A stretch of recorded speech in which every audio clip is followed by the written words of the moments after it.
শুভ দুপুর। জোরে বলো, স্যারের সাথে বলতে হয় তো। লজ্জা পাচ্ছ কেন? ঠিক আছে, থ্যাংক ইউ।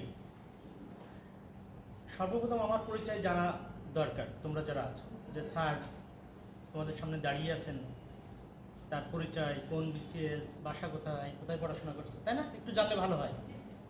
তো পরিচয়ের মধ্য দিয়েও আমরা অনেক কিছু শিখতে পারবো।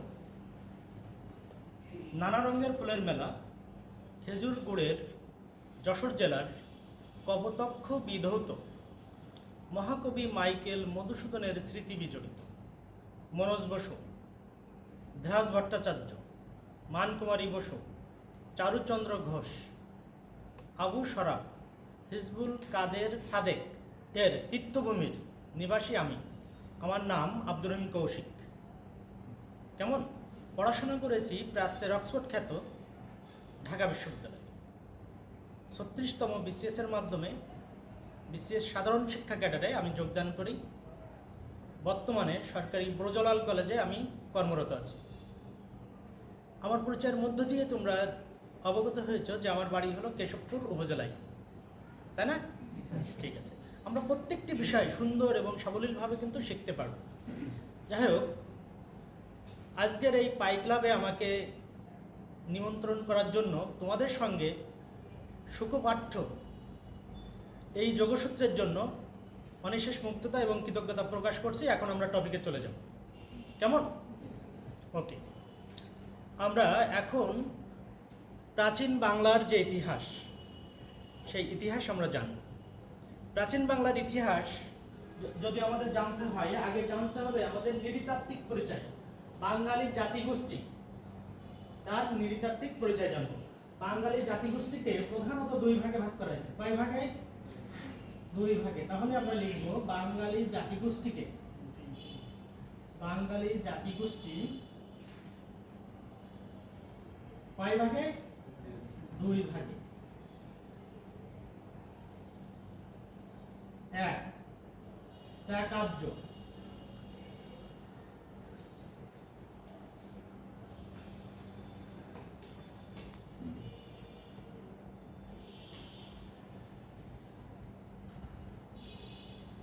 বাঙালি জাতিগোষ্ঠী প্রধানত দুই ভাগে বিভক্ত। প্রাক আর্য, অর্থাৎ আর্যদের আগমনের পূর্বে, আর্যদের আগমনের পূর্বে যারা ছিল তারা হলো প্রাক আর্য। এই প্রাক আর্য মানে আর্যদের আগমনের পূর্বে, অর্থাৎ যারা আর্য নয় তাদেরকে আরেকটা নামে কি বলা যায়? অনার্য। যারা আর্য নয় তারা কি? অনার্য, অর্থাৎ আর্য নয়। কেন আর্য নয়? কারণ আর্যদের আসার আগে তারা ছিল। প্রাক আর্য বা অনার্য দুই আর্য জাতিগোষ্ঠী। তোমরা কি সবাই বুঝতে পারছো? বুঝতে অসুবিধা আছে? নেই। Very good sir.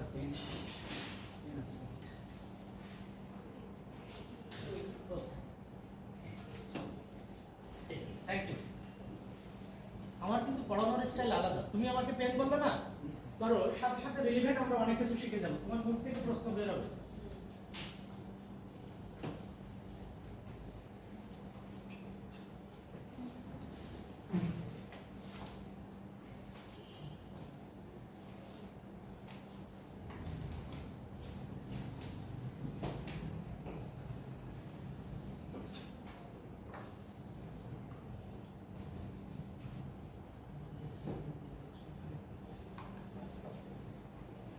পেন মানে তোমরা সারা জীবন জেনে এসেছো কলম, অথচ আজকে আমরা জানলাম কলম শব্দের অর্থ হলো শ্রীকরণ। এই পেনের আরো দুটি অর্থ আছে, একটি হলো রাজবংশিক পালক, আরেকটি হলো খড়। খড় তোমরা যারা গ্রামে তোমাদের বাসা, তোমরা অবগত আছো, গরু, ছাগল, হাঁস, মুরগি অন্যের ফসল নষ্ট করলে বারংবার বলার পরও যদি সেই মালিক না শোনে, তখন সেটি কি করে? খড়ে দেয়। টাকার বিনিময়ে তোমাকে ছাড়িয়ে আনতে হয়, মানে শাস্তিমূলক ব্যবস্থা, খড়। কেমন? তাহলে আমরা এভাবে শিখতে পারি। এই যে পেন, এটি আমরা আবার কি বলছি? শ্রীকরণ, তাই না? আরেক নাম কি? কলম। কলম কি? আরবি শব্দ। কলম কি শব্দ? আরবি শব্দ। এই আরবি শব্দ কোথা থেকে আসছে? গ্রিক শব্দ কলমোস থেকে। কলম কোথা থেকে আসছে? গ্রিক কলমোস থেকে। তাহলে তোমরা যেহেতু চাকরি প্রার্থী, তোমরা ক্যারিয়ার নিয়ে, আসো, ক্যারিয়ার নিয়ে তোমাদের চিন্তা ভাবনা আছে, তাহলে আমাদের জ্ঞানকে বিভিন্ন শাখায় শানিত করব, তোমাদের চিন্তন বিম্বিত করতে হবে। এবং এই সকল বিষয়, বহুমাত্রিক বিষয় আমরা যদি ধীরে ধীরে শিখি, তাহলে রায় কুড়িয়ে বেল। রায় কুড়িয়ে বেল মানে কি? ধীরে ধীরে সঞ্চয়ে অনেক কিছু শিখবে। মানে আমার প্রত্যেকটি কথাই শেখার আছে। যেমন আমার একটি মেয়ে মাথা নোয়ালো, তাহলে আমি সাথে সাথে যদি শিখি প্র্যাকটিক্যালি, মাথা নোয়ানো ইংরাজি বোডাউন, মাথা নোয়ানো ইংরাজি বোডাউন বা নট, NOT। নোট মানে মাথা নোয়ানো বা মাথা বাঁকা করে ইশারা করা। মাথা নোয়ানো। আসো আসো, তোমরা কি বুঝতে পারছো? আমি আবারও প্রাচীন বাংলায় ফিরে যাই। এখানে আমরা এখন জানবো যে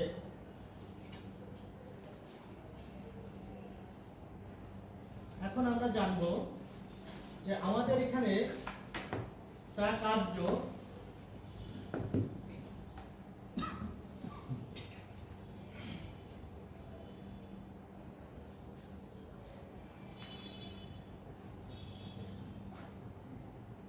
কার্যকে আরেকটি নাম কি বলেছিলাম? অনার্য।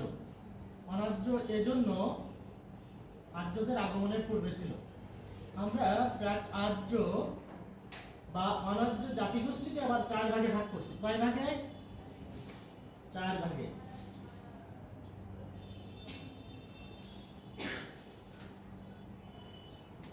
নেগ্রিটো,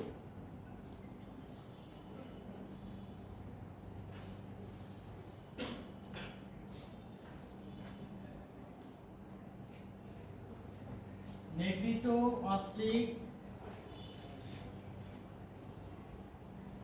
দ্রাবিড়,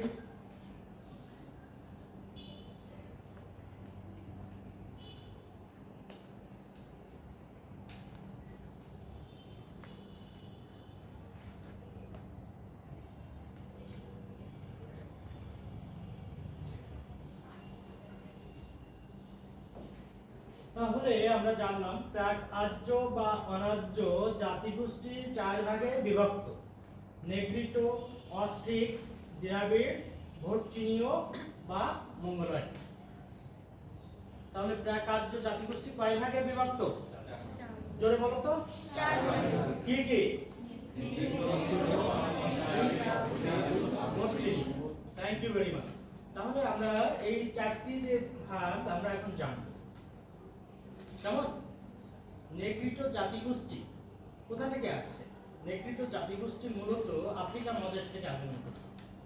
আমাদের এই ভারতীয় উপমহাদেশে যে নেগ্রিটো জাতিগোষ্ঠী কোথা থেকে আগমন করছে?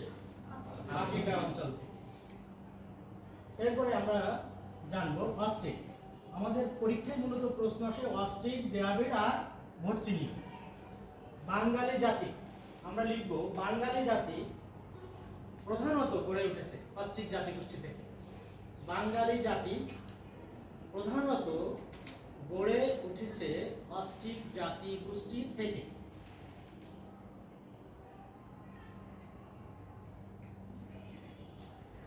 বাঙালি জাতিগোষ্ঠী কোথা থেকে গড়ে উঠছে? পরীক্ষা আসলে পারা যাবে ইনশাআল্লাহ। দ্রাবিড়, এখানে আমরা কয়েকটা প্রশ্ন একটু মাইন্ড ম্যাপিং করে ফটোজেনিক মেমোরিতে নিব। প্রথমে আমরা লিখব ভারতবর্ষের সবচেয়ে প্রাচীন জাতি দ্রাবিড়। ভারতবর্ষের সবচেয়ে প্রাচীন জাতির নাম কি? দ্রাবিড়।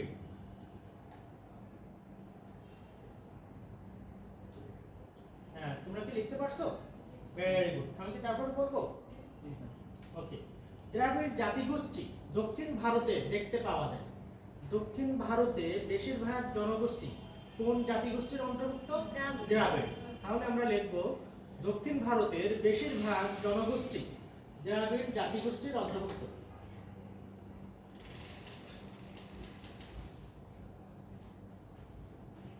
আমি কি তারপরে বলবো?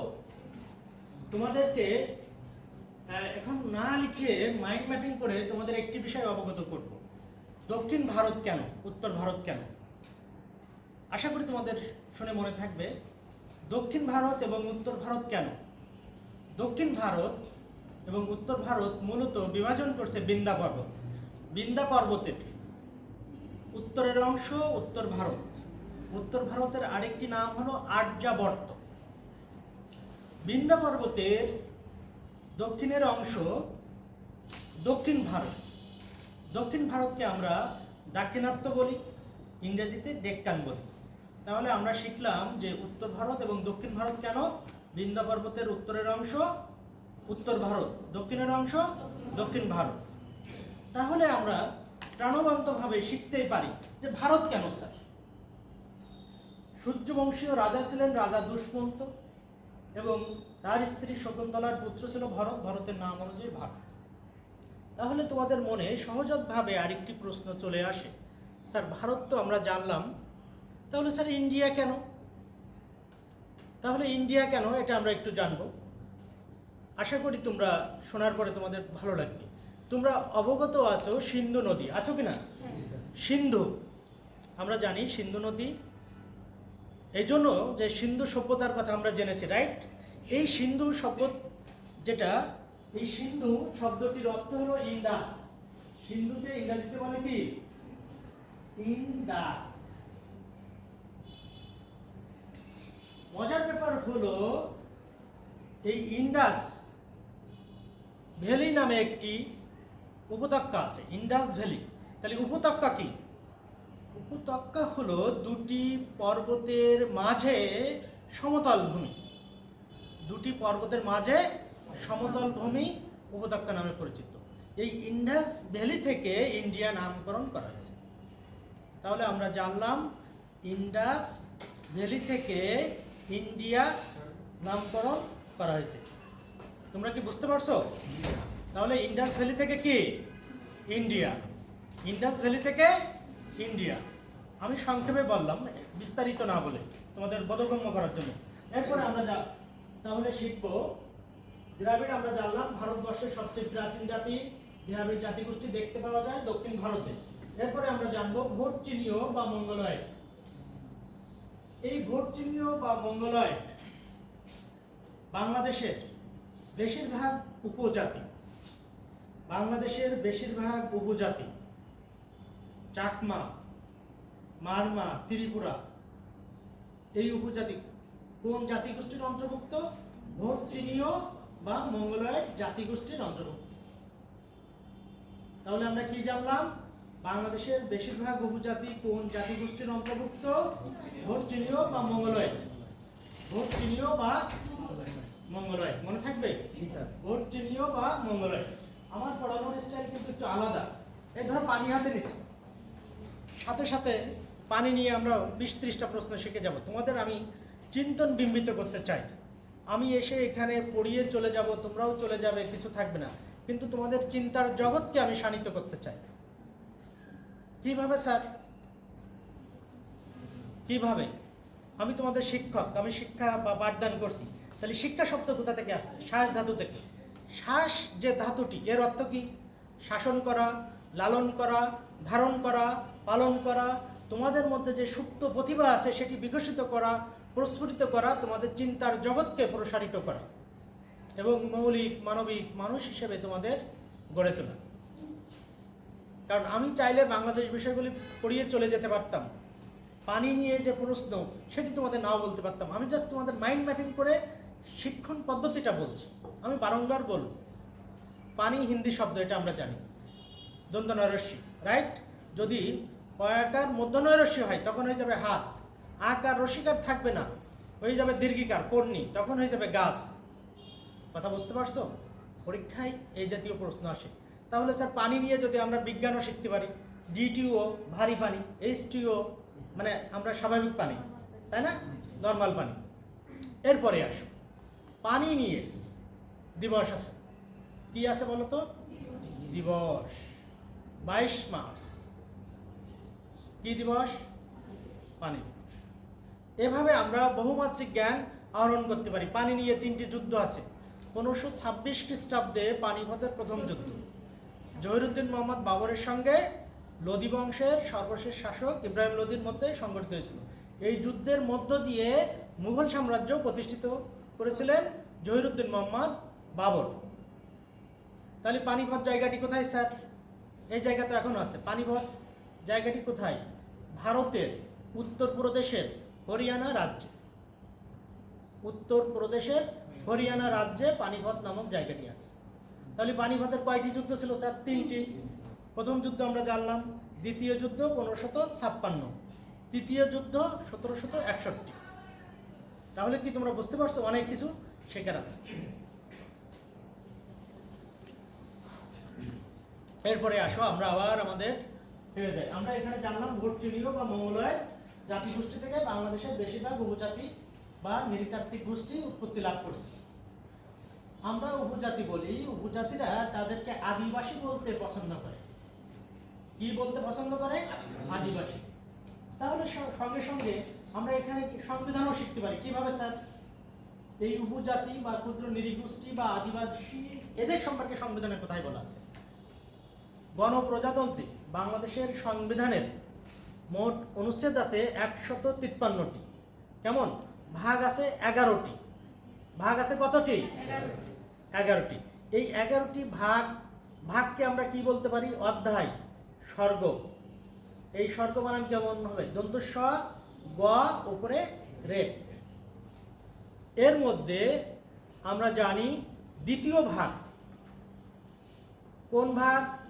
দ্বিতীয় ভাগ, রাষ্ট্র পরিচালনার মূলনীতি।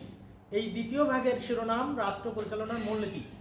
তার মধ্যে 23-এর ক, 23-এর কতে, সংবিধানের 23-এর কতে উপজাতি ক্ষুদ্র নৃগোষ্ঠী সম্পর্কে বলা আছে। 23-এর কতে ক্ষুদ্র নৃগোষ্ঠী সম্পর্কে বলা আছে। কথা বুঝতে পারছো? তাহলে কিন্তু পড়াশোনা এভাবে বহুমাত্রিক করতে হবে। মানে একটি বিষয়কে আমরা শাখা এবং প্রশাখায় নিয়ে গিয়ে আদ্যপান্ত জানতে হবে।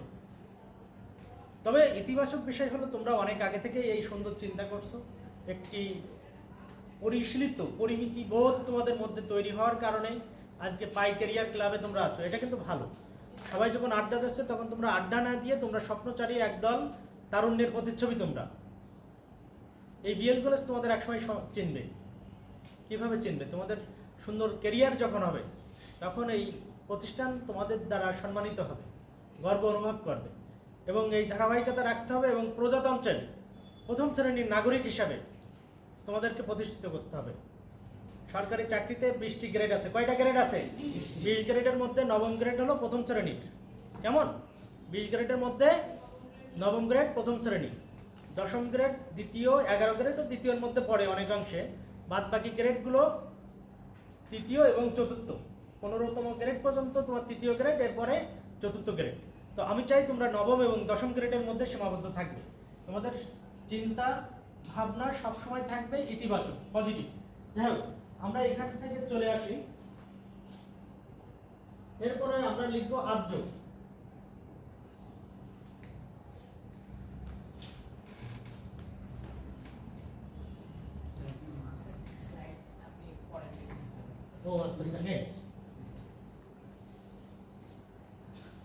সেক্ষেত্রে আমরা এখন লিখবো আর্য।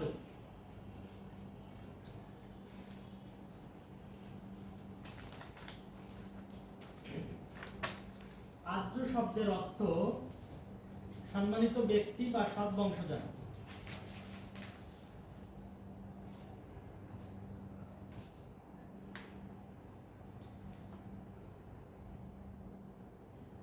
সৎ বংশ মানে কি? ভালো বংশে।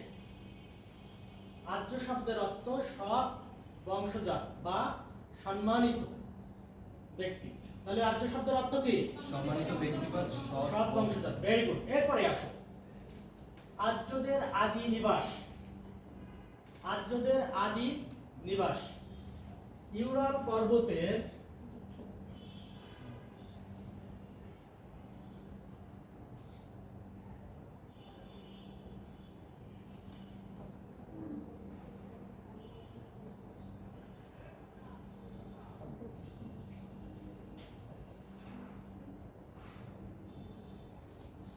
আর্যদের আদি নিবাস ইউরাল পর্বতের দক্ষিণের তৃণভূমি। আর্যদের আদি নিবাস কোথায়? ইউরাল পর্বতের দক্ষিণের তৃণভূমি। এরপরে আমরা জানবো আর্যদের আমরা আদি নিবাস জানলাম। যদি দেশ চাই, আর্যদের দেশ কোনটা ছিল? ইরান। যদি পরীক্ষায় দেশ চাই তাহলে কি হবে? ইরান।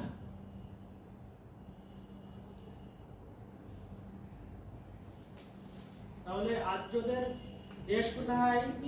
ইরান। ইরানের পূর্ব নাম কি? পারস্য। ইরানের পূর্ব নাম কি?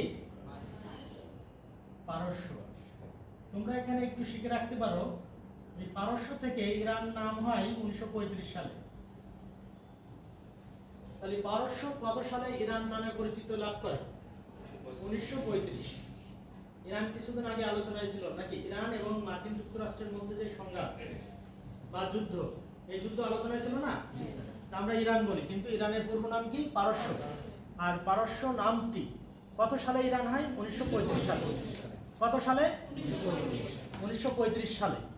তোমরা বিএল কলেজের স্টুডেন্ট হিসেবে বলো তো, 1935 পরবর্তী সময় বিএল কলেজের একটি গুরুত্বপূর্ণ ঘটনা কি বলো? এই বিএল কলেজে 1935 পরবর্তী সময়ে অর্থাৎ 1938 সালে বিএল কলেজে সর্বপ্রথম ছাত্র সংসদ প্রতিষ্ঠিত হয়েছিল। আচ্ছা মেয়েরা, তোমরা বলো তো বিএল কলেজে কত সালে সর্বপ্রথম নারী শিক্ষার্থী ভর্তি হয়েছিল? এর আগে নারীরা এখানে পড়ার সুযোগ ছিল না বা ভর্তি হয়নি এর পূর্বে। কত সালে সর্বপ্রথম নারী শিক্ষার্থী বিএল কলেজে ভর্তি হয়, মানে মেয়ে?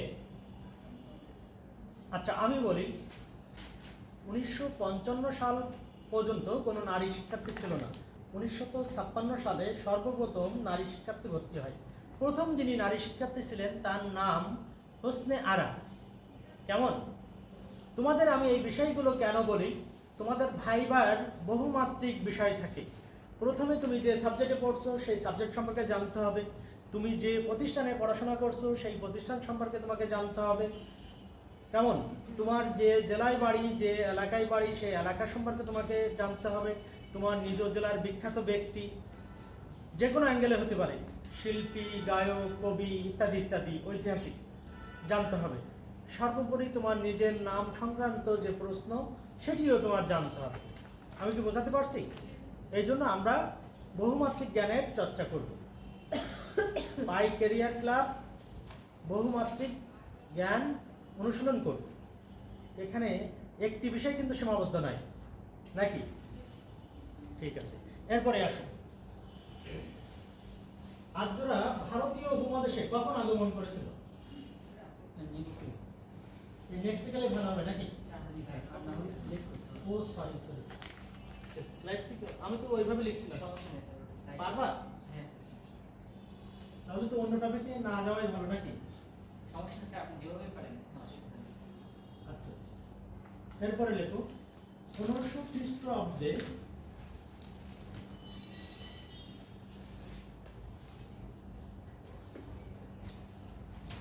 আর্যরা ভারতীয় উপমহাদেশে আগমন করেন।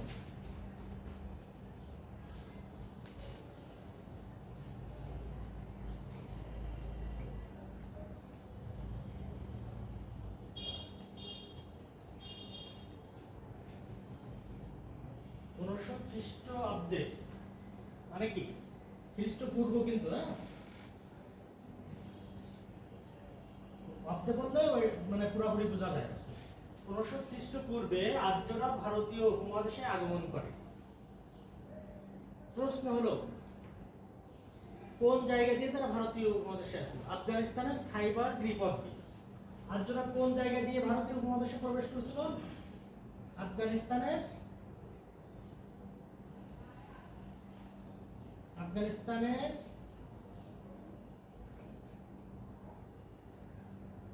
খাইবার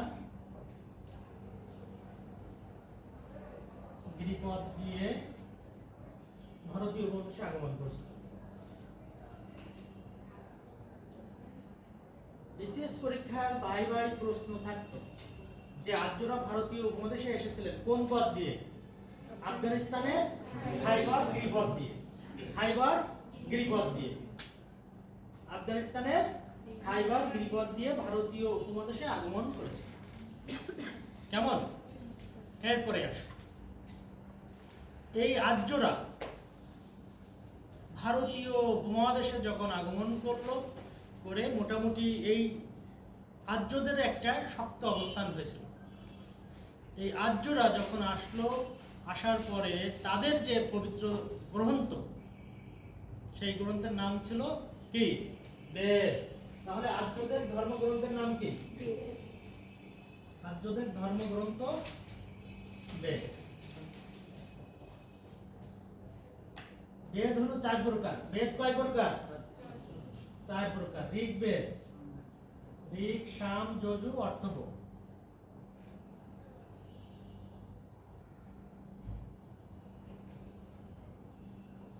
বেদ হলো 4 প্রকার। ঋক, সাম, যজু, অর্থব। দেখতে পাচ্ছ? তাহলে বেদ কত প্রকার? 4 প্রকার। ঋগ্বেদ, সামবেদ, যজুবেদ, অর্থববেদ। মজার ব্যাপার হলো এই যে বেদ, বেদের ভাষা মূলত ছিল প্রাকৃত ভাষা। তোমরা নাম শুনছ 4র্থ শতক পাঞ্জাবের শালাতুর গ্রামে জন্মগ্রহণকারী একজন বৈয়াকরণবিদ, নাম হলো পাণিনি। নাম কি? পাণিনি। পাণিনির বিখ্যাত গ্রন্থ অষ্টাধ্যায়ী। পাণিনির বিখ্যাত গ্রন্থের নাম কি? অষ্টাধ্যায়ী। এই অষ্টাধ্যায়ী গ্রন্থে যিনি ব্যাখ্যা করছেন, অষ্টাধ্যায়ী গ্রন্থকে যিনি ব্যাখ্যা করছেন, এনার নাম হলো পতঞ্জলি। পতঞ্জলি অষ্টাধ্যায়ী গ্রন্থটি কি নামে ব্যাখ্যা করছে? মহাভাষ্য। তাহলে অষ্টাধ্যায়ী গ্রন্থের প্রণেতা হলো পাণিনি, আর অষ্টাধ্যায়ী গ্রন্থ যিনি ব্যাখ্যাকারক তিনি হলেন পতঞ্জলি। পতঞ্জলি কি নামে ব্যাখ্যা করেছেন? মহাভাষ্য নামে ব্যাখ্যা করছেন। তোমরা সবাই সন্ধি বিচ্ছেদ পড়ার সময় পতঞ্জলির নাম শুনছো, মানে নবম দশম শ্রেণীতে পড়ার সময় পতঞ্জলি। পতত প্লাস অঞ্জলি। অঞ্জলি মানে কি? 2 হাত সামনে অগ্রসর করে পূজার উপকরণ নিবেদন করা। পূজার উপকরণকে বলে অর্ঘ্য। তাহলে অঞ্জলি শব্দের অর্থ 2 হাত সামনে দিয়ে পূজার উপকরণ নিবেদন করা, অর্ঘ্য নিবেদন। অর্ঘ্য মানে পূজার উপকরণ। জানো তোমরা? আমার যারা সনাতন ছেলে মেয়ে এরা জানে। আমরা যারা অন্য ধর্মের আছি অনেকেই এটা হয়তো অবগত না, অবগত থাকলেও তোমরা থাকতে পারো। তোমরা কি বুঝতে পারছো? ঠিক আছে, এরপরে আসো। এরপরে আমরা এখানে মুসা অভ্যাস তো মুসা ইংরাজি কি জানো তো? না, ইরেজ তো এখানে লেখা আছে রে বাবু। Whip out.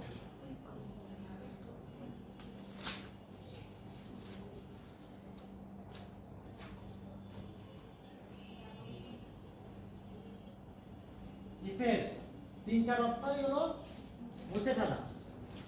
পরীক্ষায় আসলে এখন থেকে পারা যাবে না? ঠিক আছে। আচ্ছা, এরপরে আমরা প্রাচীন বাংলার জনপদ সম্পর্কে জানব।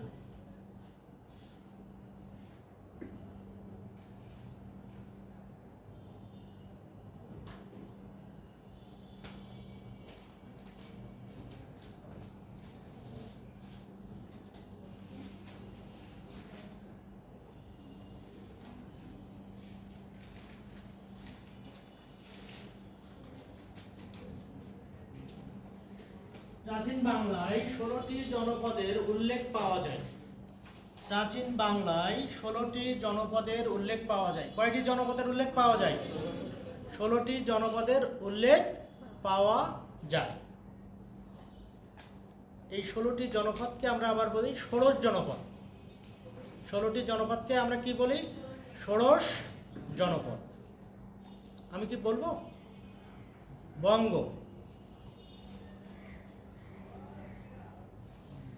বঙ্গ নামটি সর্বপ্রথম পাওয়া যায় ঐতরীয় আরণ্যক গ্রন্থে। জুবাইর, আমি যদি না লিখে মুখে বলি সমস্যা? স্লাইড করতে পারবা?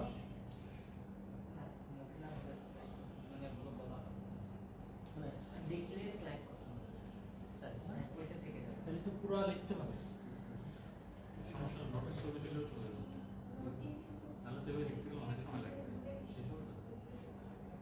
বঙ্গ সর্বপ্রথম কোন গ্রন্থে পাই?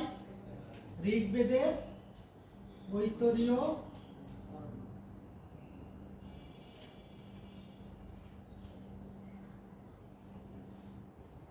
যে ঋগ্বেদ বলেছিলাম আর্যদের গ্রন্থ কি?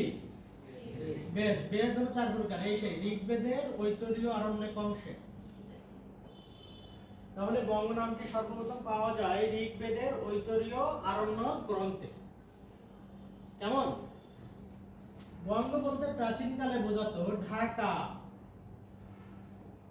ফরিদপুর,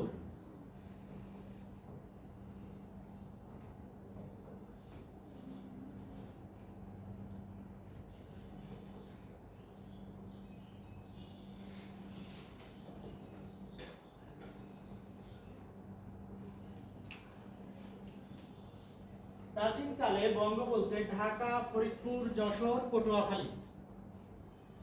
প্রাচীনকালে বঙ্গ বলতে কোন কোন অঞ্চলকে বোঝাতো? তোমাদের কি কষ্ট হচ্ছে না তো?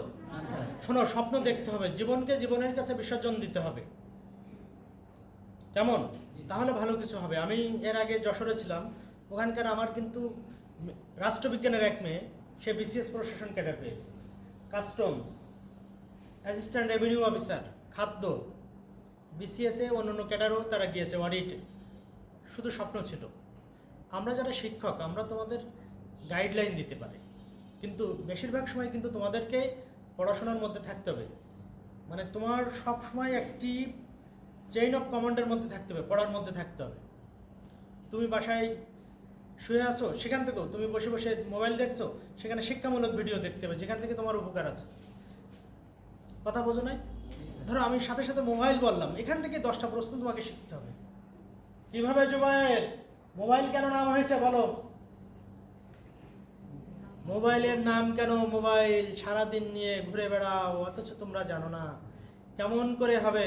শিখতে হবে তো, পরীক্ষায় প্রশ্ন আসবে। প্রশ্ন তো বাংলাদেশ বিষয় বলেই শুধু আসবে না, বিজ্ঞান, বাংলা, ইংরেজি, গণিত, নাকি সব বিষয় আসবে। তাহলে আমরা সকল বিষয়ে সমানভাবে দখল রাখতে হবে। তোমরা এই ছোট জিনিস জানা উচিত ছিল তোমাদের। মুভ হলো ভার্ব। মোবাইল যখন আমি নিয়ে যাচ্ছি, তখন কি আমার কি কোনো তার আছে আমার মোবাইলে? আমাদের কোনো তার নাই। আছে কি? নেই। তাহলে কি এটা মুভমেন্ট তারবিহীন? যদি তার থাকতো তাহলে টেলিফোন হতো। তাহলে মুভ হলো ভার্ব, মোবাইল হলো noun. Noun always naming one. Noun always কি? নেমিং অন, নামবাচক। তাহলে মুভ থেকে মোবাইল। তাহলে মোবাইল ফোন কে আবিষ্কার করে? মার্কিন যুক্তরাষ্ট্রের সাবেক ভাইস প্রেসিডেন্ট, মটোরোলা কোম্পানিতে জব করতেন কে? Martin Cooper. তাহলে আমরা বলতে পারি 1973 সালে মার্টিন কুপার মোবাইল ফোন আবিষ্কার করেন। মার্টিন কুপার কে ছিলেন? মটোরোলা কোম্পানির একজন ইঞ্জিনিয়ার ছিলেন। তোমাদের কাছে প্রশ্ন, বাংলাদেশে মোবাইল ফোন চালু হয় কত সালে? মাথায় হাত দেওয়ার দরকার নেই, আমি তো আছি, তোমাদের স্যার আছে না? ওই যে আমার একটা ছেলের দাঁত খুব সুন্দর, কি নাম তোমার? হ্যাঁ, বুঝে নাই? আলিফ। আলিফ, ভয় পাচ্ছ কেন? আমি তোমাদের বন্ধুর মতো স্যার, আমার দেখে কোনো ভয় ডর নাই, বন্ধুর মতো আমার সাথে মিশবে। আলিফ, সুন্দর দাঁতকে বলে দন্তরুচি কৌমুদি। তাহলে আমরা শিখে গেলাম আলিফ দাঁত দিয়ে দন্তরুচি কৌমুদি।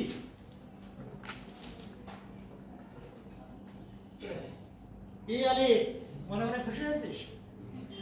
যাই হোক আলিফ, আমি এটাই তোমাদের বোঝালাম যে সব কিছু দিয়ে শেখার আছে। আমার একটা মেয়ে হাসলো, হাসি দিয়ে কত কিছু শেখার আছে। তার মানে কোনো কিছু থেকে রক্ষা নাই, শিখতে হবে।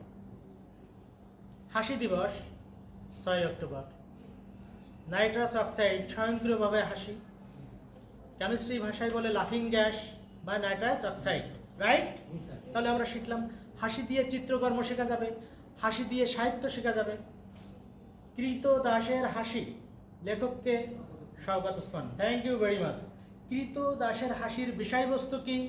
আইয়ুব খানের শাসন আমলকে ব্যঙ্গ করা, এখানে বোঝানো হয়েছে। এই কৃতদাসের হাসি কে অনুবাদ করেন? ঢাকা বিশ্ববিদ্যালয়ের ইংরেজি বিভাগের অধ্যাপক এবং তিনি জাতীয় অধ্যাপকও ছিলেন, Kabir Chowdhury. A slave loves.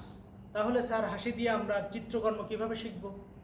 মনোলা স্যার হাসি, লিওনার্দো ভিঞ্চি, তার বিখ্যাত চিত্রকর্ম পৃথিবী ভুলানো, সব থেকে হাসি, সুন্দর হাসি, মোনালিসার হাসি, এই চিত্রের চিত্রকর লিওনার্দো ভিঞ্চি। তাহলে আমরা জানলাম লিওনার্দো ভিঞ্চি কে ছিলেন? ইটালির একজন চিত্রকর ছিলেন। তার আর কোনো বিখ্যাত চিত্রকর্ম আছে? হ্যাঁ স্যার আছে, দ্য লাস্ট সাফার। তাহলে আমরা এভাবে কিন্তু শিখতে পারি, আমরা নড়াচড়া করলেও শিখতে পারি। আমার এক ছেলে আর এক ছেলের কোনো দিয়ে গুঁতো মারছে, এখানেও শেখার আছে স্যার। নিউজ মানে কাউকে দৃষ্টি আকর্ষণ করার জন্য। আমি কোন বিষয়গুলো তোমাদের সঙ্গে তুলে ধরি, যে বিষয়গুলো পরীক্ষায় কোনো না কোনোভাবে আসছে, কারণ তোমাদের একটি মিনিটও নষ্ট হবে সে কাজ আমি করি না। কথা বুঝতে পারছো? এভাবে আমরা শিখতে থাকবো। এই যে শিখতে থাকবো, এই শিখতে বললাম, এখান থেকে অনেক কিছু শিখবো। স্যার কিভাবে? 1926 সালে বুদ্ধির মুক্তির আন্দোলন, এই আন্দোলনে যে আন্দোলন ছিল, সেই আন্দোলন ছিল মুসলিম সাহিত্য সমাজ কর্তৃক বুদ্ধির মুক্তির আন্দোলন। 1926 বুদ্ধির মুক্তির আন্দোলনের অন্যতম একটি পত্রিকা ছিল শিখা। কোন পত্রিকা? শিখা পত্রিকা, যেখানে লেখা থাকতো জ্ঞান যেখানে সীমাবদ্ধ, বুদ্ধি সেখানে আড়ষ্ট, মুক্তি সেখানে অসম্ভব। এই শিক্ষা পত্রিকার যিনি প্রথম সংখ্যার সম্পাদক ছিলেন, তিনি আর কেউ নন, ঢাকা বিশ্ববিদ্যালয়ের অর্থনীতি এবং বাণিজ্য বিভাগের শিক্ষক আবুল হোসেন। তাহলে স্যার আবুল হোসেনের বাড়ি কোথায়?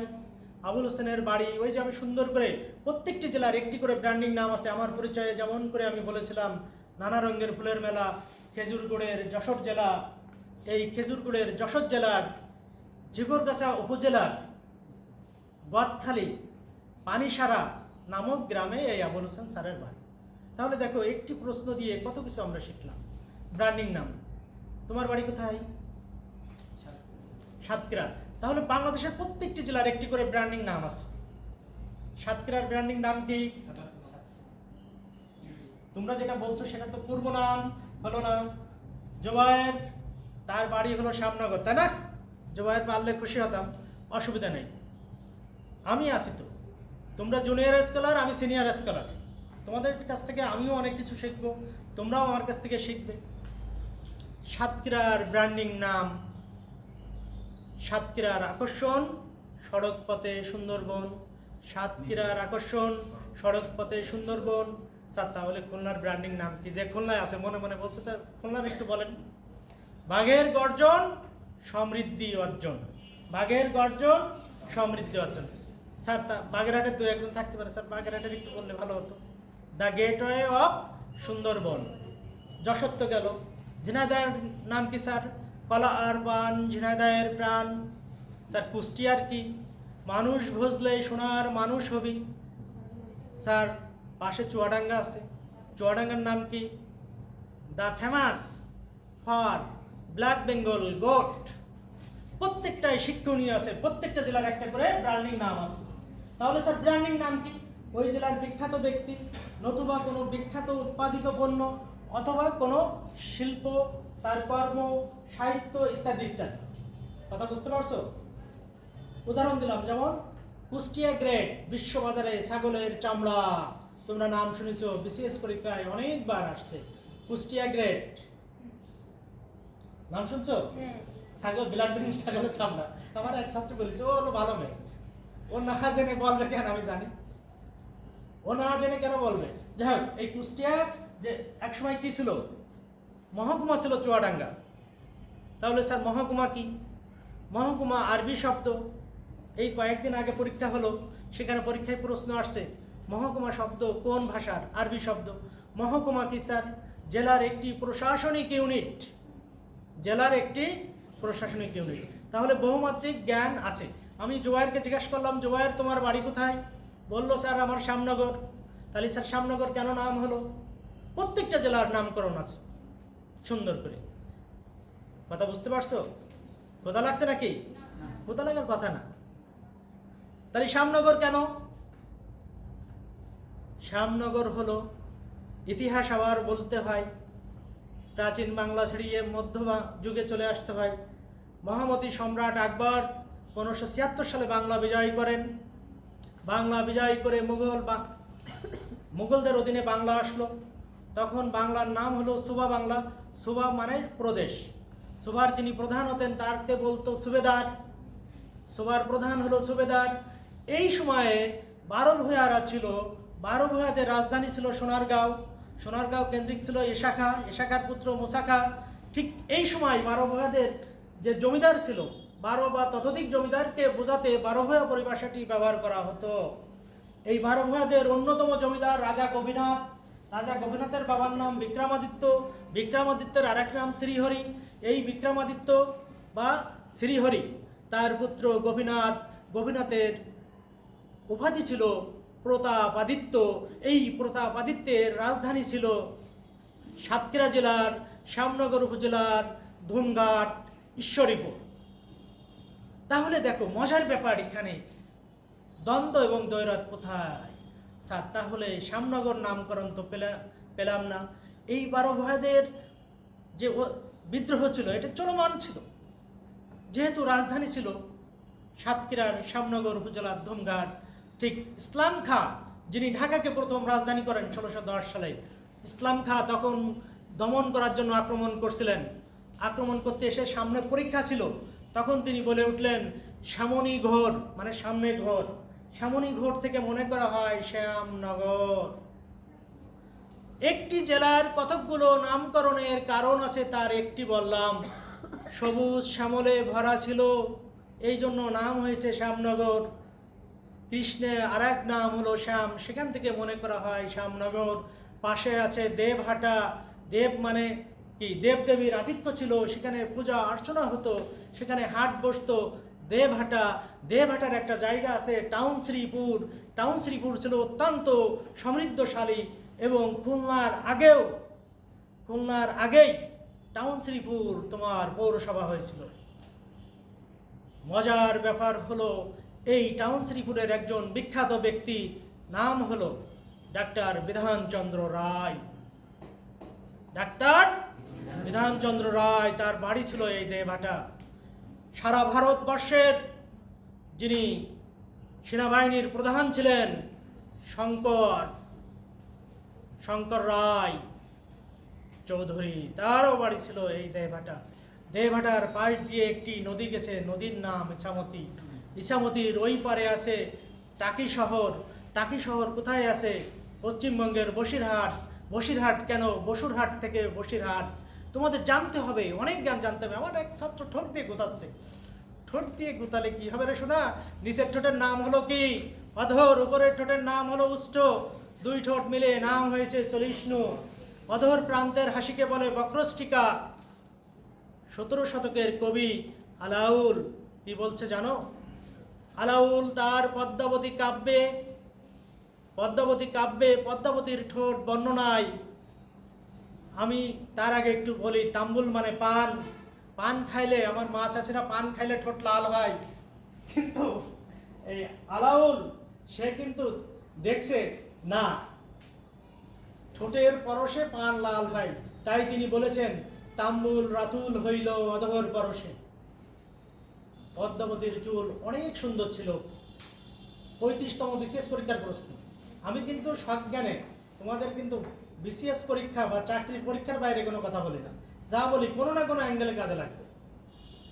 ওই যে আগে ধুমঘাটের কথা বললাম, 39তম বিসিএস স্বাস্থ্য ক্যাডার, তাদের পরীক্ষার প্রশ্ন। কথা বোঝো নাই? শিখবা, তোমরা আমার সাথে কানেক্টিং থাকবা, দায়িত্ব আমার। আমি মনে করি, আমি স্পষ্ট করে বলি ওদের, আমি শুধু বেয়াদবি করলে মাইন্ড করি, পাশের জনের সাথে কথা বললে মাইন্ড করি, মোবাইল টিপলে মাইন্ড করি, আমি কথা বলার মধ্যে ভালো না লাগে চলে যাও, কিন্তু শিখতে হবে। তোমরা জুনিয়র স্কলার, আমি senior scholar. Junior, senior, interior, ulterior, নেপেরিয়ার, এই ল্যাটিন শব্দের পরে সবসময় টু বসে। যদি সারফেরেজিয়াল টু হতো তাহলে ভার্বের সাথে আইএনজি যোগ হতো। বি ইউজ টু, বি মানে কি? Am, is, are, was, were. উইথে view to, look forward to, কিছু শব্দ আছে এরপরে আবার আইএনজি হয়। স্টপ, পাস, ওট, দেখো ওট লিভিং, স্টপ রাইটিং আছে কিনা? তাহলে কিছু শব্দের পরে আমরা জানলাম আইএনজি যুক্ত হয়। তাহলে আমরা কিন্তু বহুমাত্রিক শিখতে পারি। তাহলে চুল নিয়ে বলছিলাম, পদ্মাবতীর চুল নিয়ে বলছে, এটিও পরীক্ষার প্রশ্ন। তাহলে আমরা যদি জানার আনন্দ শেখার শক্তি, জানার আনন্দ শেখার শক্তি। জেনে যদি তুমি আনন্দ বোধ করো যে ভাই, তাহলে জেনে মজা পাবা। যদি জানাটা মনে করে কঠিন, ওরে বাপরে বাপ, শ্যামনগরের ইতিহাস এত কঠিন, স্যার বলে সামনে ঘোর, সামনি ঘোর, শ্যামনগর, তাহলে হবে না। তাহলে আনন্দ পৃথিবী, ওরে বাপটা স্যার তো খুব সুন্দর বলেছে, শ্যামনগরের নাম তো এরকম আমরা জানতাম না। তাই তোমার কোন উপজেলায় বাড়ি? দিঘলিয়া বসো। দীঘল প্রকৃতির ছিল বলে নাম হয়েছে দিঘলিয়া। ইতিহাস পরতে পরতে জীবনের বাস্তবতার নিরিখে জানতে হবে। দীঘল, দীঘল মানে লম্বা আকৃতির, এই জন্য নাম হয়েছে দিঘলিয়া। এই খুলনা অঞ্চলে কোথাও বসতি ছিল না, সর্বপ্রথম মানব বসতি ছিল। আমি 700-800 বছর আগের কথা বলছি।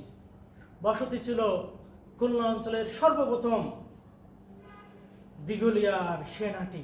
আমি কিন্তু যাইনি, আমি শোনা, আমি সেনাটি অনেক বিখ্যাত ব্যক্তি আছে। একজন ব্যক্তির কবিতা বলিব, তার নাম তোমাকে বলিতে হবে। যেজন দিবসে মনের হরষে জ্বালাই মোমের বাতি, আসুক গৃহে নীতিতে আর দেখিবে না প্রদীপ বাতি। Thank you very much. Krishnachandra Majumdar Jessore জেলা স্কুলের শিক্ষক ছিলেন। যশোর জেলা স্কুলের আরেকজন বিখ্যাত পণ্ডিত ছিলেন, তার নাম কি? যশোরের কেউ আছো? থাকলে বলো স্যার নাই, এখন নিরাপদ, এটা সবচেয়ে বেশি নিরাপদ। নাই, আচ্ছা অসুবিধা নাই, আমি তো আছি। ডক্টর মোহাম্মদ শহীদুল্লাহ, আমরা সবাই জানি বহু ভাষাবিদ ডক্টর মোহাম্মদ শহীদুল্লাহ। তার বাড়ি কোথায়? পশ্চিমবঙ্গের বসিরহাটে। তার কর্মজীবন শুরু হয়েছিল যশোর জেলা স্কুল। আমার কাছে কথায় কথায় প্রশ্ন থাকে, তাহলে জেলা স্কুল কোথা থেকে আসলো স্যার বলো? আচ্ছা ওদিকে আর যাবো না, আবার পুরাতন ইতিহাসে আসি। তোমাদের সঙ্গে তো দেখা হবে, ধীরে ধীরে সব শিখাই পারবেন। আমি যে কয়দিন বিএল কলেজে আসি, তোমাদের সঙ্গে আমার সম্পর্ক থাকবে বন্ধুর মতো। কিসের মতো? ফ্রেন্ডলি। শোনো, শিক্ষক যদি স্টুডেন্টদেরকে অন্যায় করে, তোমরা যদি দেখে আমার ভয় পাও, তাহলে হবে স্যার ওরে বাপরে, স্যার বিসিএস ক্যাডার, ঢাকা বিশ্ববিদ্যালয়ে পড়ছে, 36তম বিসিএসে। নো, বিসিএস পরে, আগে শিক্ষক। বলো শিক্ষক শব্দের অর্থ কি? মৌলিক জ্ঞান দেখিনি তোমাদের, আমি তো প্রাচীন বাংলা পড়াই ছাড়বো, সেটা নিয়ে টেনশন করার দরকার নেই। বলো শিক্ষক শব্দের অর্থ কি? আচ্ছা সত্যি কথা বলো, তোমরা কি নতুন শুনছো? কিছু মৌলিক প্রশ্ন আমি তোমাদের শেখাই দেখি। আমি ব্যর্থ না, তোমরা ব্যর্থ। ব্যর্থ বললাম, বিযুক্ত অর্থ তাও শিখার আছে।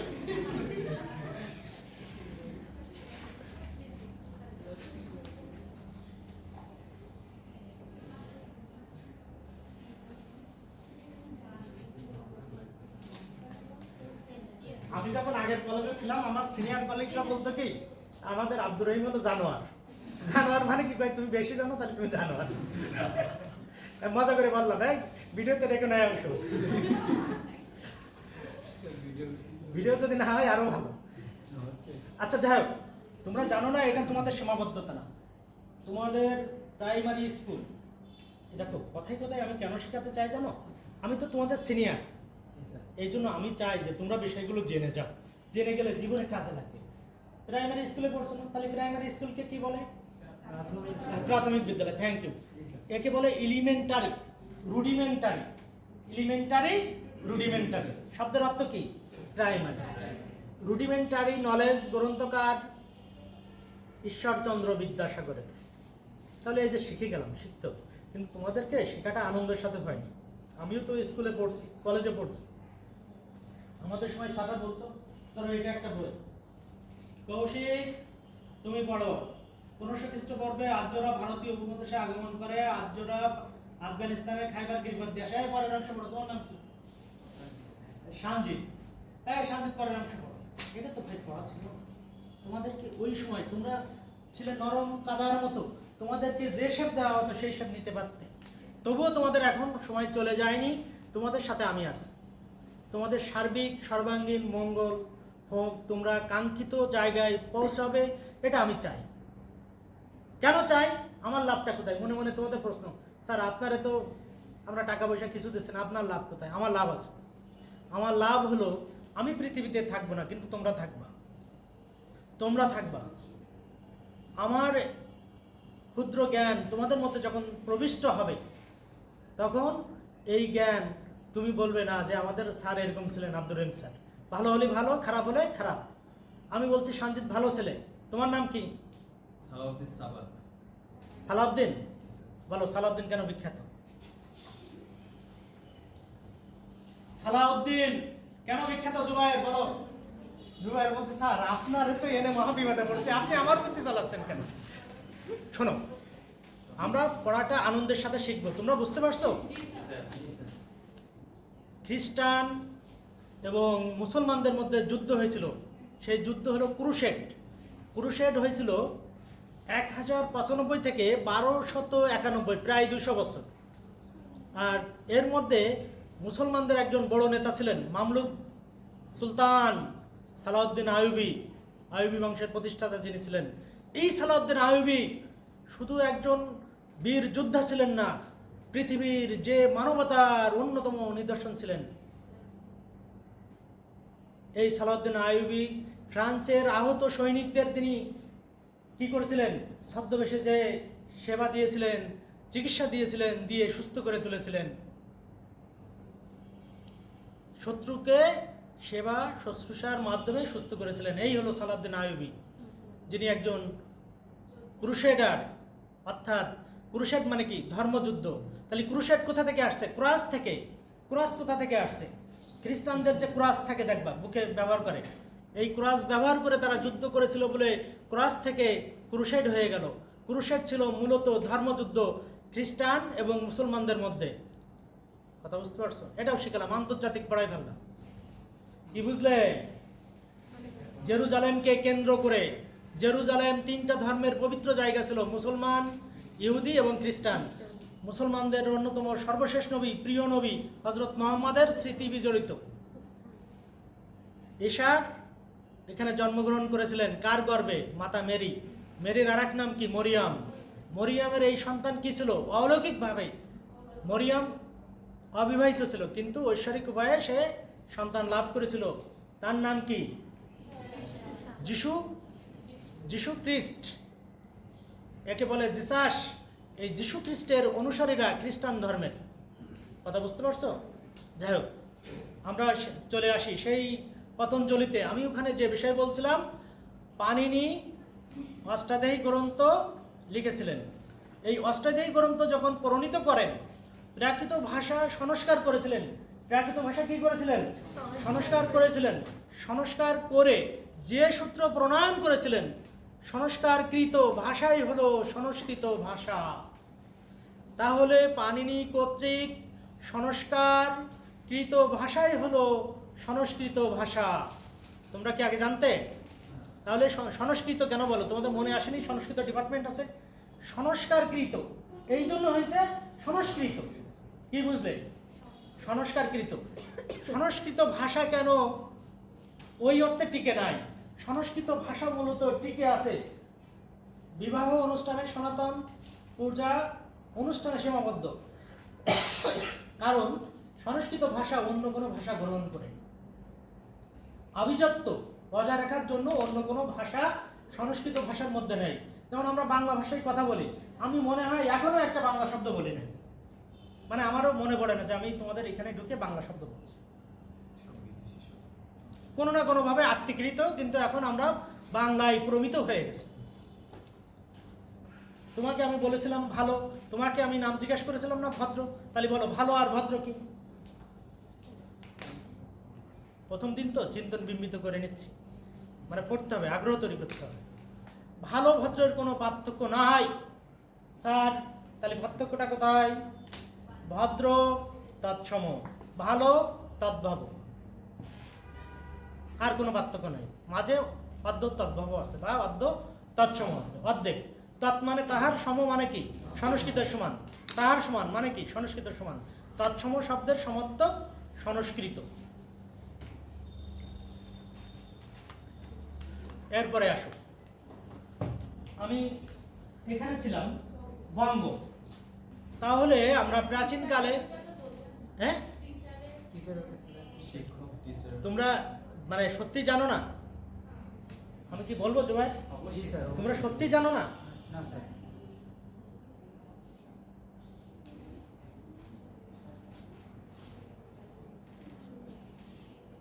শিষ্টাচার, একজন শিক্ষক কি শেখাবেন? সদাচার, শিষ্টাচার, শুদ্ধচার, শিষ্টাচার। ক প্লাস মধ্যাংশ যুক্ত হয়ে ক্ষীয়, ক প্লাস মধ্যাংশ বলার অর্থ মাঝে মাঝে প্রশ্ন আসে। ক্ষীয় কিভাবে গঠিত হয়েছে? ক প্লাস মধ্যাংশ। ক্ষমাশীল, ছাত্ররা ভুল করবে, সেটা শিক্ষক ক্ষমা সুন্দর দৃষ্টিতে দেখবে। শিক্ষক কি হবেন? কর্তব্যপরায়ণ হবেন, তার দায়িত্ব যথাযথভাবে সুনিপুণভাবে বাস্তবায়ন করবে। এটার কোনো ওয়ার্ল্ড স্ট্যান্ডার্ড নাই, এটা হলো প্রমিত। টিচার, টিতে একজন শিক্ষক হবেন ট্যালেন্টেড। টিচার কেমন হবেন? ট্যালেন্টেড। এডুকেটেড, অ্যাডোরেবল, আমি তোমাদেরকে আদর করব। অ্যাডোরেবল। টিচার কেমন হবেন? অ্যাডোরেবল। ক্লাসকে আমি কি করব? চান্টিং করব, মনোমুগ্ধকর করব। শুধু মানে আমি কাঠফুটকার মতো পড়ায় যাবো আর তোমরা পড়বে, তা হবে না। ক্লাসকে কি করব? হৃদয়গ্রাহী করব, তোমার হৃদয়গ্রাহী করব। কথা বুঝতে পারছো? রীতির প্রতিটিতে বেঁধে রাখার মতো, স্মৃতির মানসপটে এটি চিত্রিত থাকার মতো, অনন্য সৃজনে বাধা থাকবে। এই জন্য ইনচান্টিং হতে হবে। তারপরে কি বলছি? টিচার, CHER, ইতে কি হবে বলো? একজন শিক্ষক অনেস্ট হবেন, এফিশিয়েন্ট হবেন। পরে আছে দেখো, রেসপন্সিভ হবেন। তুমি মনে করো না শিক্ষকের পূর্ণরূপ জানলাম, তোমারও বাবা আছে, তুমি কোথায় জানা? First of all student, S studious. তোমাকে স্টুডিয়াস হতে হবে, ট্রান্সপারেন্ট হতে হবে, টাইম সেন্স থাকতে হবে। S T, trustworthy, transparent, time sense, এগুলো তোমাকে থাকতে হবে। ইউ, তোমাদের মধ্যে কি আছে? ইউনিটি আছে। তোমাদের দায়িত্ব কর্তব্য সম্পন্ন হতে হবে, ডিউটিফুল হতে হবে, ডিউটিফুল হতে হবে। তোমাদেরকে কি হতে হবে? ইনকারেজ, উৎসাহ থাকতে হবে। ইনকারেজিয়াস, অর্থাৎ ইনকারেজ, তোমাদের মধ্যে উৎসাহ থাকবে, জানার উদ্দীপনা থাকবে। এন, ন্যাশনালিটি থাকবে। টি, ট্রান্সপারেন্ট, তার মানে তোমার দায়িত্ব কর্তব্য তোমার নামের মধ্যে নিহিত আছে। এখন পালন করা বা না করা একান্তই ব্যক্তি নির্ভর। তাহলে আসো সাতক্ষীরার জুবাইরের বাড়ি। পরীক্ষার খাতায় এক সময় নাম লেখা থাকতো, আমার নাম আব্দুর রহিম কৌশিক, আমি মুসলমান। ধরে নিলাম জুবাইরের নাম ডেভিড, ও হলো খ্রিস্টান, বা ওর নাম জন, ও খ্রিস্টান। আরেকজন ইহুদি, ধরো আরেকজন, ওর নাম ধরে নিলাম ধরো গোপাল। তাহলে কি হতো? পরীক্ষায় দেখা গেছে যে পণ্ডিত মশাই যারা থাকতো, যে ধর্মের নাম দেখে মার্কিং করার একটা প্রবণতা ছিল, যে ওর নাম গোপাল, আমার নাম ধরো আরেকটা রবীন্দ্র, রবীন্দ্রের খাতা গোপাল পেয়েছে, ও আমার সহজাতি, ওরে 2 মার্ক বেশি দিয়ে দিলাম। এই যে প্রবণতা থেকে বের হওয়ার জন্য ভারতীয় উপমহাদেশের প্রথম ইন্ডিয়ান এডুকেশন অফিসার, যিনি ইন্সট্রাক্টর হিসেবে চাকরি করতেন, খান বাহাদুর আহসানুল্লাহ, বললেন যে এখন থেকে পরীক্ষার খাতায় নামের পরিবর্তে রোল নাম্বার বা রেজিস্ট্রেশন নাম্বার লেখার পরিবর্তন করেন। ঠিক ওই সময় তোমাদের আমি একটা কথা বলছি, যে আমি এসএসসি পরীক্ষার কেন্দ্র পরিদর্শন করতে গেছিলাম। তোমাদেরকে বলতে হবে এসএসসি পরীক্ষা কত সাল থেকে শুরু হয়েছে। তোমরা তো এসএসসি কমপক্ষে পাস করছো, না করলে এখানে বসো নাই, এটা তো আমি কনফার্ম। এতে কোনো আমার ভুল নাই, ভুল বানান রস্যকার দীর্ঘকার নয়। বলতে হবে তোমাদেরকে এসএসসি কত সাল থেকে চালু হয়। নাকি জীবনে প্রথম শুনছো আর মনে মনে গালি দিচ্ছ, স্যার প্রাচীন বাংলা পড়ালেই তো ভালো হতো। এসএসসি পরীক্ষা চালু হয় লন্ডন স্কুলের আদলে 1963 সাল থেকে। তার আগে নাম ছিল ম্যাট্রিকুলেশন, যাকে আমরা সংক্ষেপে বলি ম্যাট্রিক পাস। নাম শুনছো? জি স্যার। ম্যাট্রিক পাস নাম শুনেছি আমরা। তাহলে স্যার ম্যাট্রিক পাস কবে চালু হলো? তার আগে কি ছিল? এন্ট্রান্স। 1857 সালে এন্ট্রান্স, প্রবেশিকা পরীক্ষা চালু হয়েছিল। 1857 থেকে 1909 পর্যন্ত এন্ট্রান্স। এন্ট্রান্স মানে হলো প্রবেশিকা।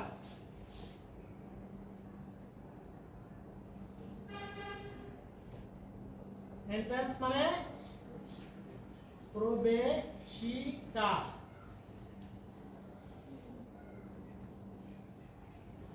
এই প্রবেশিকা পরীক্ষা ছিল কত সাল?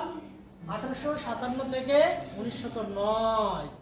1910 থেকে 1962 পর্যন্ত ম্যাট্রিকুলেশন ছিল, যাকে আমরা বলি ম্যাট্রিক পাস।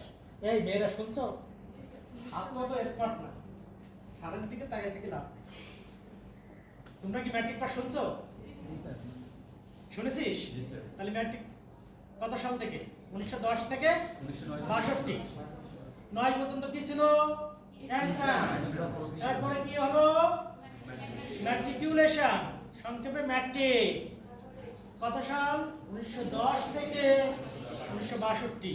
আর 1963 থেকে অদ্যাবধি SSC, secondary school certificate. Secondary school certificate. আচ্ছা চলে আসো।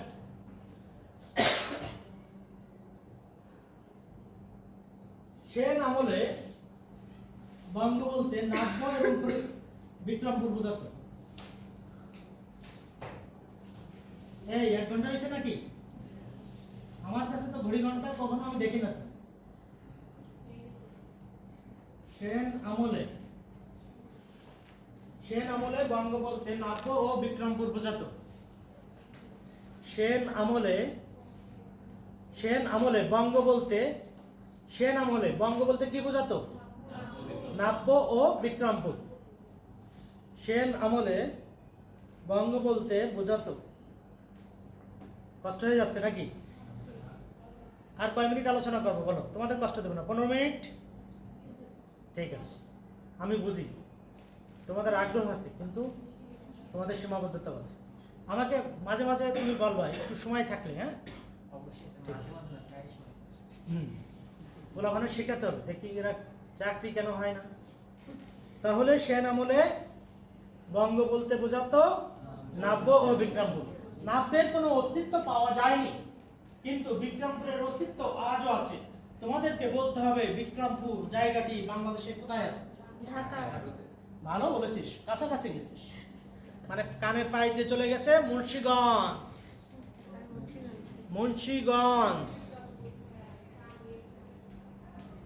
কেমন? মুন্সিগঞ্জের বিক্রমপুর আজও বিদ্যমান, কিন্তু নাব্যের অস্তিত্ব পাওয়া যায়নি। তাহলে আমরা জানলাম সেন আমলে বঙ্গ বলতে নাব্য ও বিক্রমপুরকে বোঝাতো। গঙ্গা নদী এবং ভাগীরথী নদীর মধ্যবর্তী বঙ্গ অঞ্চল নামে অভিহিত। গঙ্গা ও ভাগীরথী নদীর মধ্যবর্তী বঙ্গ নামে পরিচিত। তাহলে ত্রিমাত্রিক বিষয় আমি বললাম। শুরুতে বলেছিলাম বঙ্গ বলতে বোঝায় ঢাকা, ফরিদপুর, খুলনা, পটুয়াখালী। তারপরে কি বললাম? সেন আমলে বঙ্গ বলতে বোঝায় নাব্য ও বিক্রমপুর। নাব্যের অস্তিত্ব নাই, বিক্রমপুর আজও আছে বাংলাদেশের ঢাকা বিভাগের মুন্সিগঞ্জ জেলায়। ঢাকা বিভাগের মুন্সিগঞ্জ জেলায়। কেমন? এরপরে আসো। তাহলে আমরা দেখলাম মজার ব্যাপার, এখানে আমি বঙ্গ নামটা ধারাবাহিকভাবে আলোচনা করে তোমাদের আমি একটু বুঝিয়ে দেব কিভাবে হলো। তাহলে প্রাচীনকাল আমরা 16টি জনপদ পেয়েছিলাম। আজকের বাংলাদেশ একক কোনো ভূখণ্ড ছিল না, 16টি আলাদা আলাদা খণ্ড ছিল, 16টি আলাদা আলাদা জনপদ ছিল। সর্বপ্রথম রাজা শশাঙ্ক প্রাচীন বাংলার 3টি জনপদ একত্রিত করেন। কয়টি জনপদ? 3টি। বঙ্গ, পুণ্ড্র এবং গৌড়। বঙ্গ, পুণ্ড্র, গৌড় এই 3টি জনপদকে একত্রিত করেন, করে নাম দেন গৌড়। এজন্য শশাঙ্ক উপাধি নিলেন গৌড়রাজ। তাহলে সর্বপ্রথম প্রাচীন বাংলার জনপদগুলোকে একত্রিত করেন কে? রাজা শশাঙ্ক। এই জন্য রাজা শশাঙ্ককে বলা হয় সর্বপ্রথম স্বাধীন সার্বভৌম রাজা শশাঙ্ক, যেহেতু তিনি গৌড় জনপদ নামকরণ করেছিলেন, এই জন্য তাকে বলা হয় গৌড়রাজ। 3টি জনপদ একত্রিত করে নামকরণ করেন গৌড়, এই জন্য গৌড় জনপদ নামে অভিহিত করা হয়। গৌড় জনপদের রাজধানী ছিল কর্ণ সুবর্ণ। এই কর্ণ সুবর্ণ ছিল ভাগীরথী নদীর তীরবর্তী মুর্শিদাবাদ এর সন্নিকটে। আমার সমস্যা হলো কি জানো, প্রত্যেকটা পয়েন্টে পয়েন্টে আমার কোটি কোটি সাধারণ জ্ঞানে সেখানে জড়ো হয়। যখন ভাগীরথী বলছি তখন ভাগীরথী নিয়ে প্রশ্ন চলে আসছে, মুর্শিদাবাদ যখন বলছি তখন মুর্শিদাবাদ নিয়ে শত শত প্রশ্ন চলে আসছে। কীরকম আমি বলি আমার পড়ানোর স্টাইল। তাহলে ভাগীরথ কেন? গঙ্গা নদীর দক্ষিণ বাহুকে ভাগীরথী বলা হয়। এই আমার সনাতন ছেলে মেয়েকারা চিনে রাখি, ওদের একটু সাইজ করি। হ্যাঁ ঠিক আছে, বলো ভাগীরথী নদীকে কেন?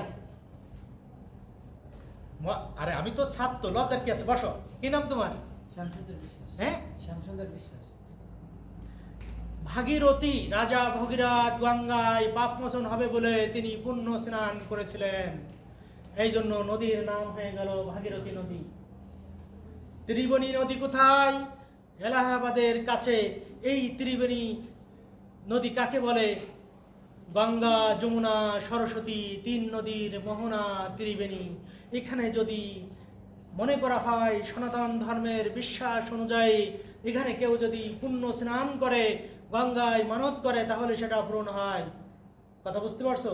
তাহলে ত্রিবেণী হলো এলাহাবাদের নিকটবর্তী 3টি নদী, গঙ্গা, যমুনা, সরস্বতী। কালীগঞ্জ আছে, সাতক্ষীরায় বাড়ি কারোর, বেঁচে গেছে। কালিন্দী নদী যমুনা নদীর আর এক নাম। মনে করা হয় কালিন্দী নদী নাম অনুযায়ী কালীগঞ্জ। আরেকটি মতবাদ, কালীদী সনাতন ধর্মের কালীর পূজা, কালী পূজা করে না, জি স্যার। এই জন্য তোমরা এগুলো কি